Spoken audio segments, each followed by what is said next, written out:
እንደዚህ ውድ አድማጭ ተመልካቾቼ በክፍል 144 ፈንዳሜንታልስ ኦፍ ነርሲንግ ሲኦሲ ኤግዚት ኤግዛም ጥያቄና መልስ ተመልሻለሁ። ውድ አድማጭ ተመልካቾቼ እንግዲህ ቀጥታ የመጀመሪያው ጥያቄ which one of the following routes of drug administration ነው የሚለን።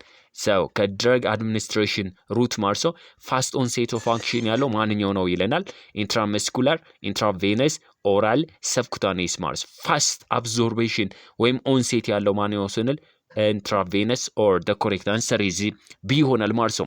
ሁለተኛው what is the preferable position for female urinary catheterization ለፊሜል ዩሪናሪ ካቴተራይዜሽን ለመጠቀም ዩሪናሪ ካቴተራይዜሽን ማርሰው ለማሽናት ማርሰው preferable ፖዝ ተመራጭ የሚባለው ሌፍት ላተራል፣ ዶርሳል ሪከምበንት፣ ሱፓይን ፖዚሽን፣ ትረንደርበርግ ማለት ሾክ ፖዚሽን ማርሰው በብዛት ወንድ ከሆነ ሱፓይን ፖዚሽን እንጠቀማለን። ለሴት ከሆነ ደግሞ ዶርሳል ሪከምበንት ፖዚሽን እንጠቀማለን። ሶ the correct answer is B ይሆናል ማለት ነው።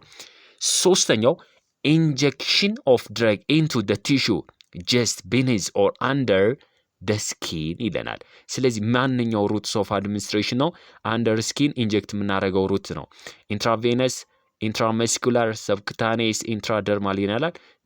ማለት ከ10 እስከ 15 ዲግሪ ነው። ኢንትራደርማል ሩትስ ኦፍ አድሚኒስትሬሽን ይባላል ማለት ነው። አራተኛው ወይዘሮ አልማዝ came to your department with shock ማለት ነው። እንግዲህ ሾክ ዴቨሎፕ አድርጋ ነው የመጣችው። she has no peripheral pulse ማለት ነው። ፐሪፈራል አካባቢ ላይ ያለው ፐልስ ተቆርጧል ማለት ነው። if vein cut down would be an option ማለት ነው። እንግዲህ vein cut down an option ቢሆን to resuscitate her ማለት ነው። ስለዚህ resuscitate ለማድረግ ማንኛውን እንጠቀም? which one of the following is the most commonly used vein for vein cut down vein cut down ለማድረግ የምንጠቀምበት ማንኛው ነው ይለናል። ባዛሊክ፣ ሴፋሊክ፣ ፊሞራል ኤንድ ሴፋኔስ ቬን ይለናል። እንግዲህ ለቬን ከት ዳውን ለመስራት ሞስት ኮመን ቬን ሳይት ከተባለ that is also known as ሴፋነስ ቬን ይባላል። ኮሬክት አንሰር is what D። አምስተኛውና የመጨረሻው which one of the following routes of administration medication administration the safest most convenient and least expensive routes of medication administration ማለት ነው። ከሜዲኬሽን አድሚኒስትሬሽን most convenient least expensive safest የሚባለው ሩት ማንኛው ነው?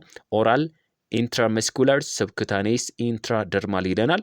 the correct answer is what A ኦራል አድሚኒስትሬሽን ማለት ነው። ውድ አድማጭ ተመልካቾቼ በክፍል 144 ይላችሁ የቀረብኩት ጥያቄና መልስ መስል ነበር። ለቻናላችን አዲስ ሆናችሁ ቻናሉን ላይክ፣ ሼር፣ ሪፖስት፣ ፎሎ እያደረጋችሁ ቀጥሉ። አመሰግናለሁ። መንገይ ነበርኩኝ። ሰላማችሁ በዘት ይበልልኝ። ወዳችኋለሁ።